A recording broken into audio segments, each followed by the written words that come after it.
নমস্কার বন্ধুরা, সিরিয়ালের সাত কাহন চ্যানেলে স্বাগত জানাই। আবার চলে এসেছি চিরসখার সাত কাহন নিয়ে। এখন দেখা যাচ্ছে যে দুটো গাড়িতে আসছে ওরা সব। একটাতে যারা বিয়েতে খুব খুশি তারা, আর একটাতে নতুন চালাচ্ছে যেটাতে সব খুশি। মিটিলও নানা রকম প্রশ্ন করছে। কমলিনীও যখন বলছে যে নতুন যে আমি খালি তোদের মায়ের সাথে কথা বলতে যাই, তো কমলিনীও কথাটা বলতে দিচ্ছে না, না আমি শুনতে চাই না। লে এ কেমন সখা, যখন যখন তুমি বন্ধুকে বিশ্বাসই করতে পারছো না নিজেকে, তার কমলিনী তো দেখা গেলে চিরসখা হওয়ার যোগ্যই নই।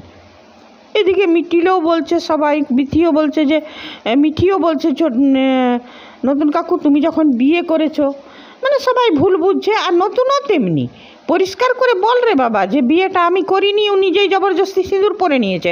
আমার হাতে কি তোরা সিঁদুর দেখেছিস? কোথাও আমার হাতে কি সিঁদুরের দাগ লেগেছিল? এগুলো তো নতুনের বলা উচিত। সে যাই হোক সবাই। আর এদিকে ওরা বলছে যে এদিকে ওদের গাড়িতে যারা আছে অনন্যারা, ওরা আবার বলছে যেখানেই নতুন থাকবে সেখানেই পার্বতী থাকবে। পার্বতী বলছে আপনারা আমাকে যেখানেই রাখবেন সেখানেই থাকবো। সে যাই হোক আসছে সব। একদল তো খুব খুশি, একদল খুশি না। এদিকে বাড়ি এসছে তো বলছে যে কমলিনী শাশুড়ি মা বলছে কী রে নতুন দুম করে বিয়ে করে নিলি, কোনো কিছু বললি না? তোরা বিয়ে বাড়িতে একটা আনন্দ করতে গেলি আর বিয়ে করে চলে এলি, আগের থেকে বললি না। তখন কমলিনী বলল যে মা, বিয়েটা যখন হয়ে গেছে তখন আর কিছু না, বরণ করবার ব্যবস্থা করতে হবে। বলছে আমি কি করে করব, আমি তো বেধবা মানুষ, আমি তো সব ছুতে পারবো না। এদিকে মিটিল আর বাবিলের মধ্যে কথা হচ্ছে। মিটিলও বুঝতে পারছে না, মিটিল কিন্তু এটা বুঝেছে আর বাবিলও বুঝেছে কি নতুন কাকুকে ফাঁসানো হয়েছে। এখন ব্যাপারটা কি এরা ঠিক মতন বুঝতে পারছে না, এখনও পর্যন্ত সেরকম সঠিক প্রমাণ পাচ্ছে না। তবে মিটিল নতুন কাকুর উপর খুব বিরক্ত, সেটা বোঝা যাচ্ছে। বাবিল বলল যে দেখ মিটিল, যখন নতুন কাকু বিয়ে করেই নিয়েছে তখন আমি এই বাড়িতে আর থাকবো না। আমরা খুব শীঘ্রই এখান থেকে চলে যাব। আমরা এই বাড়িতে আর থাকতে চাই না। মিটিল, তোর যদি আমি খুঁজছি বাড়ি, আর তোর যদি কোনো চেনা জানা থাকে তো বলিস, আমরা এই বাড়ি থেকে চলে যাব। বলছে হ্যাঁ সেটা ঠিক আছে, কিন্তু নতুন কাকু বিয়ে করতে গেল, আনন্দ করতে গেল সবারই সাথে, তারপরে কি ঘটনা ঘটলো, দুম করে বিয়ে করে নিল। এটা আমার মাথায় ঢুকছে না, আমার মাথা গরম হয়ে যাচ্ছে, আমাকে তুমি রেহাই দাও, আমি যাচ্ছি করে মিটিল রেগে চলে গেল। এদিকে দেখা যাচ্ছে বউ বরণ করলো কমলিনী, শঙ্খ বাজলো, উলুধ্বনি দিল, সব ছেড়ে মানে কমলিনীর ভেতর থেকে ফালা করছে সবাই মিলে। আর কমলিনীকে যে কষ্ট দিয়ে সবারই কত যে আনন্দ হয় সেটাই দেখা যাচ্ছে এটাতে। আর লেখিকাও যে কমলিনীকে কত হেনস্থা লিখেছে কপালে। অবশ্য সব সিরিয়ালেই উনি নায়িকার হেনস্থাই লেখেন, যে লিড রোল তার। কি জানি কেমন যে উনি মেয়ে দরদি, ভগবান জানেন। এই রাইটার নাকি মেয়েদের কোনো দায়িত্বশীল পদে ছিলেন। আর এই দেশে মানে কে এনাকে মানতো, এর তো হাট বলে কোনো জিনিসই নেই। যে সিরিয়ালের নায়িকাকে যেখানে খুব বড় করে দেখাবার কথা, সেইখানে উনি হেনস্থাই করে যান। বলতে গেলে এই লেখিকার মানসিকতা হচ্ছে মেয়ে বিরোধী। সে যাই হোক, বধূবরণ তো হয়ে গেল। তারপরে কমলিনী বলছে নতুন ঠাকুরপো, পার্বতীকে নিজের রুমে নিয়ে যাও। তখন লক্ষ্মীমণি বলছে না না, সে কি করে হয়, কাল রাত্রি, আজকে কি করে নতুন আর পার্বতী একসাথে থাকবে? তো বলে তো ঠিক আছে। তারপরে নতুন নিজের দাদাকে বলল যে এমনি ব্যাপার। তো ওর দাদাটাও মানে সর্বজিৎ যে এত বুদ্ধু এটাও বোঝা যাচ্ছে না। আরে বুঝ বাবা, কী বলবার চেষ্টা করছে। আর নতুনেই বা ধরি মাছ না ছুঁই পানি করে কেন কথা বলছে? ও ঠিকঠাক বলুক না পরিষ্কারভাবে কি দাদা এমনিভাবে জবরদস্তি আমাকে সিঁদুর নিজেই পরে নিয়েছে, আর আমার নামে এমনি আমাকে অ্যালিগেশন আনছে, আমাকে ভয় দেখাচ্ছে। না হলে বল, আমি যদি ওকে সিঁদুর পরাতাম আমার হাতে কোথাও কি সিঁদুর লাগতো? কিংবা নতুন ওর কথাগুলোকে যদি রেকর্ড করে রাখতো তো সেগুলো শুনিয়ে দিত সবারই সামনে। মানে একটা সায়েন্টিস্ট, বৈজ্ঞানিক যে এত মূর্খ, এত এই রাইটারের সিরিয়ালেই দেখা যায়। অন্য কিন্তু সিরিয়াল হলো, অন্য কেউ মেকার্সরা যদি বানাতো এটা ঠিক একটা প্রমাণ থাকতো, কিন্তু এইখানে কোনো প্রমাণ নেই। মানে পার্বতী এবার তাণ্ডব চালিয়ে যাবে নিজের। পার্বতী মা দুর্গার কোনো কিছু ভালো গুণ তো নেই ঠিকই, কিন্তু মা দুর্গার তাণ্ডব নৃত্যটা ওইটা ভালো শিখেছে পুরোহিতের মেয়ে। সে যাই হোক, ও তো চালিয়ে যাবে। নতুন তারপরে মিঠিকে বললো যে যা তুই তাহলে নতুন কাকিমাকে নিয়ে যা নতুন কাকুর রুমে। তখন বলছে তুমি আমাকে নতুন কাকিমাই বলে ডাকবে। তারপরে ওর নিয়ে গেল মিঠি। এইদিকে বর্ষাতে আর বুবলাইতে ঝগড়া শুরু হয়ে গেছে। বুবলাই বলছে যে বর্ষা বলছে যে আমি এইখানে থাকবো না সবারই সাথে। তো বুবলাই বলছে সে কি, আমার মা বলছে মায়ের উপর তোমার এখন বড় দরদ দেখছি। বলছে কেন থাকবে না, তুমি আমার মাকে চিনতেই পারোনি, সেটা তোমার দোষ। আমার মাকে আমি ভালোবাসি। ও অন্য কারণে মায়ের সঙ্গে মনোমালিন্য হয়েছিল, সেই জন্য চলে গেছিলাম। আমি কেন যেতে যাব, এবার আমি আমার মায়ের কাছেই থাকবো, দরদ তো থাকবেই। তখন বলছে তাহলে আমি কিন্তু সবারই সাথে থাকতে পারবো না। বলছে ঠিক আছে তুমি নিজের বাপের বাড়িতে গিয়ে থাকো, আমি এখানেই থাকবো। সে যাই হোক, এদিকে এদের হয়ে গেছে। তারপরে এদিকে দেখা যাচ্ছে রাত হয়ে গেছে অধরা মাধুরীতে। নতুনকে ফোন করেছে যে তুমি কোথায়। নতুন বলছে যে আমি কোথাও থাকি। বলছে তুমি বাড়ি এসো। বলে বাড়ি এসে নি থাকবো কোথায়, আমার রুমটাও তো তুমি অন্য কাউকে দিয়ে দিয়েছো। কমলিনী বলছে অন্য কাউকে কোথায় দিই, আমি তো তোমার স্ত্রীকেই দিয়েছি। বলছে ও আমার স্ত্রী নয়। বলছে হ্যাঁ নয়, কিন্তু বলছে যে ও জবরদস্তি করে স্ত্রী সাজলেই কি স্ত্রী। তো বলছে হ্যাঁ বিয়েটা তো হয়েছে, তোমার ইচ্ছেতে হোক অনিচ্ছেতে হোক বিয়েটা তো হয়েছে, তো তোমার স্ত্রী। বলছে না আমি ওকে সিঁদুরও পরাইনি, কিছু না। এইবারে আমি বলবো কমলিনী হচ্ছে একটা নেকা শয়তান। কমলিনী সব বুঝেও বুঝতে পারছে না যে ব্যাপারটা কি। হ্যাঁ, ও যখন বলছে যে আমার বিয়ে আমি করিনি, ও নিজেই সিঁদুর পরেছে, তাহলেও তো কমলিনীর বোঝা উচিত। এইখানে কমলিনী কিছু বুঝতেই চাচ্ছে না, মানে এত অভিমানও ঠিক নয় যে মানুষকে একদম সম্পূর্ণরূপে ভুল বোঝা। কুর্চিও এসে দাঁড়িয়ে আছে। তারপর বলছে তুমি বাড়ি এসো, আর কোথাও তুমি মনে হয় কাছাকাছি আছো, তুমি এসো। তারপর বলো আমার শরীর চলছে না। আর বলছে হ্যাঁ তুমি অনেক দিন থেকে বলছো শরীর চলছে না, শরীর ঠিক নেই, তুমি ডাক্তারের কাছেও যাচ্ছ না, বারবার তুমি নেগলেক্ট করছো, তুমি এইবারে কিন্তু ডাক্তারকে ভালো করে চেক আপ করাও। এইসবই কথা বললো না, তুমি এসো, আধা ঘন্টার মধ্যেই এসো। এইদিকে দেখা যাচ্ছে যে মিঠি গেছে ওর রুমে। তারপর বলে চেঞ্জ করে নাও, মা কাপড় দিয়েছে। আর তখন বললে যে তোমার নতুন কাকু কোথায়। বলছে যে জানি না।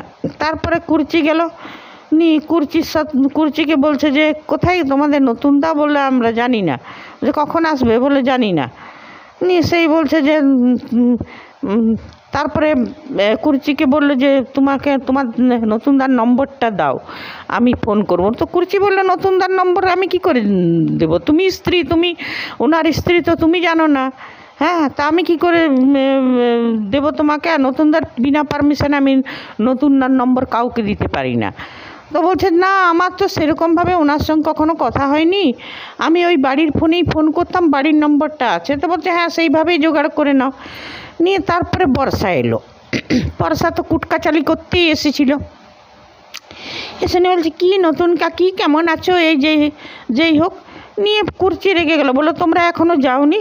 বলছে না অনন্যা আন্টি অত করে বললো বউ ভাতে থাকতে, সেই জন্যেই গেলাম না, থেকে গেলাম। আর যে কারণের জন্য রুদ্র চলে গেছিলো সেই কারণটা তার থাকলো না, মিটে গেল। পার্বতী বলছে কিসের কারণ। বলছে ওই ওর মায়ের সঙ্গে, তোমাকে আমি বলবো, মায়ের সঙ্গে মালিন্য হয়েছিল। নিয়ে তারপরে মিঠি বললো যে ঠিক আছে আমি নম্বরটা দিচ্ছি। তা করতেই বর্ষা বলছে আমি নম্বরটা দিয়ে দিচ্ছি। যেই হোক নম্বরটা দিল। নিয়ে তারপর পার্বতী ফোন করছে। হ্যাঁ, এদিকে দেখা গেল কিন্তু কমলিনীর খুব শরীর খারাপ। তো কুর্চি তখন বললো বৌদি ভাই তোমার চোখটা ছলছল করছে, তোমার ভিতরে কি হচ্ছে জানি, তোমার ভিতরটা ফালা ফালা হয়ে যাচ্ছে, করে জড়িয়ে ধরে মানে কাঁদতে লাগলো কুর্চি। আর কমলিনী সত্যিই মনে শরীর খারাপ। এইদিকে দেখা যাচ্ছে পার্বতীকে যখন নম্বরটা দিল, ফোনটা লাগিয়ে দিল, নতুন তো অন্য নম্বর দেখে ফোনটা উঠালো। নিয়ে বলছে তুমি কখন বাড়ি আসবে। বলছে বলছে তুমি কে বলছো। পার্বতী বলছে আমি অন্য নম্বর থেকে ফোন এসেছিলো, আমি জানতাম তুমি, তো আমি ফোন করতাম না, আমি তোমার কাছে কোনো জবাবদিহি করতে বাধ্য নই। এদিকে পার্বতী ফোন রাখো করে নতুন সেরকম কিছু বললো না, ফোন রেখে দিল। কিন্তু পার্বতী এত ঘুরেল মেয়ে, মানে একটা পুরোহিতের মেয়ে এত অন্যায় করতে পারে, এত জচ্চুরি ঠকবাজ হয়, সেটা তো এই সিরিয়ালে না দেখলে বোঝা যাবে না। যাই হোক বলে তাও নিয়ে মিথ্যি ফোন করতে লাগলো কমলিনীকে জ্বালাবার জন্যে, চাই বাড়ির লোককে। এইবারে আমি বলবো এইখানে অনন্যার যে চাল আছে সেটা লেখিকা বুঝাক, না হলে হঠাৎ দুম করে পার্বতীর এত জোর আসতো না যে নতুনকে বিয়ে করে আর এমনি করতো। এখানে নিশ্চয়ই অনন্যার কিছু হাত আছে, কিংবা এমনও হতে পারে যে অনন্যা নতুন পুরোহিত মশাইয়ের সঙ্গে আগের থেকে সাঁটগাঁট করেছিল, মিথ্যাই একটা মাতাল জচ্চরকে বর সাজিয়ে এনেছিল, ক্রিমিনালকে।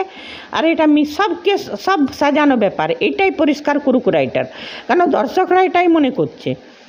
আর কমলিনী, এই পার্বতীর যে এত জোর দেখাচ্ছে নিজে, আর এইখানে দেখা যাচ্ছে যে কমলিনী সেও কিন্তু নেকা, সেও মানে নতুনের কথাগুলোকে বুঝতেই চেষ্টা করছে না, বিশ্বাসই করছে না। যেখানে বিশ্বাস নেই সেখানে চিরসখা কোথাক। আর নতুনই কেমন গবেট, হ্যাঁ, এইখানে একজন সায়েন্টিস্টকে একদম অতি মূর্খ গবেট দেখিয়ে দিয়েছে লেখিকা।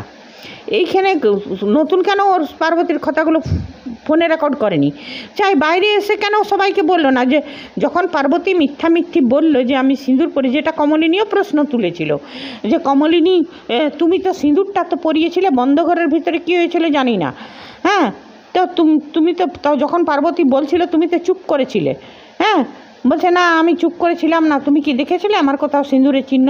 তো সেটা আমরা দর্শকরাও বলবো, নতুনের হাতে কেন সিঁদুরের কোনো চিহ্ন, কোনো কিছু সিঁদুর লেগে থাকেনি, সিঁদুর পরা তো ওর হাতেও নিশ্চয়। তো সেই প্রমাণগুলো নতুন কেন দিল না? এখন নতুনের মুখের কথা কে বিশ্বাস করবে? আর এই পার্বতী যা ঘোড়েল মেয়ে, এর কথাই তো সবাই বিশ্বাস করবে। মানে সিরিয়ালটা হয়ে গেল যাতা, এইবার স্লট হারাবে সিরিয়ালের, কোনো কিছুই পাবে না, টিআরপি পাবে না, কিচ্ছু না। এখানে দেখা যাচ্ছে আর একটা কথা যেটা দর্শকদের মনে অনেক, সোহালিয়া বলে মেয়েটাকে, যে সোহিনীর মেয়েটা ছিল, সেইটাকে কমলিনী নিজের দায়িত্বে রেখেছিল, কিন্তু এতদিন হয়ে গেল সোহালিয়াকে কোথাও দেখাচ্ছে না কেন? কোথায় গেল সোহালিয়া?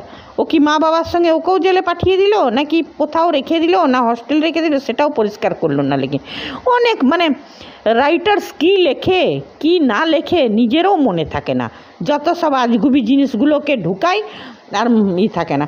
এই পার্বতীর সাথে বিয়ের ট্র্যাকটা আনার কোনো মানেই ছিল না, একদম ফালতু ট্র্যাক এটা। আর এখানে যথেষ্ট কমলিনীরও ন্যাকামি আছে, যেটা বুঝেও বুঝতে চাইছে না। সর্বজিতও মহামূর্খ, কি যে প্রফেসর ভগবান জানে, বুঝো। তবে হ্যাঁ, এটা যে এই সিরিয়ালে যেমন কলিযুগে শয়তানদের জিত হয়, এই সিরিয়ালটা দেখতে কোনো আনন্দ নেই। এখানে শয়তানদের বর্ষা, অনন্যা, রোশনি এদেরই জিত হবে, আর কমলিনীকে পুরো সিরিয়ালটাই ছিঁড়ে ফালা করবে। ওই জন্যেই দর্শকদের কাছে, আমাদের দর্শকদের অনুরোধ যে এই সিরিয়ালটা দেখা ছেড়ে দিতে হবে, আর ছেড়েও দিবে সবাই। আর রাইটার্স মেকার্সদের বলবো, এমনি সিরিয়াল যদি আনা হয় তো দর্শকদের মন নিয়ে খেলবার দরকার নেই, আপনারা সিরিয়ালেই বানানো ছেড়ে দিন, অন্য কাজ করুন। ঠিক আছে বন্ধুরা, আজ এতটাই। নেক্সট এপিসোডে নেক্সট সাত কাহানি নিয়ে ফিরে আসবো। ধন্যবাদ, বাই। আর বন্ধুরা আমার সাথে সহমত থাকলে আপনারা কমেন্ট করবেন, না থাকেন তাও কমেন্ট করবেন, লাইক করবেন, সাবস্ক্রাইব করবেন। ধন্যবাদ, বাই।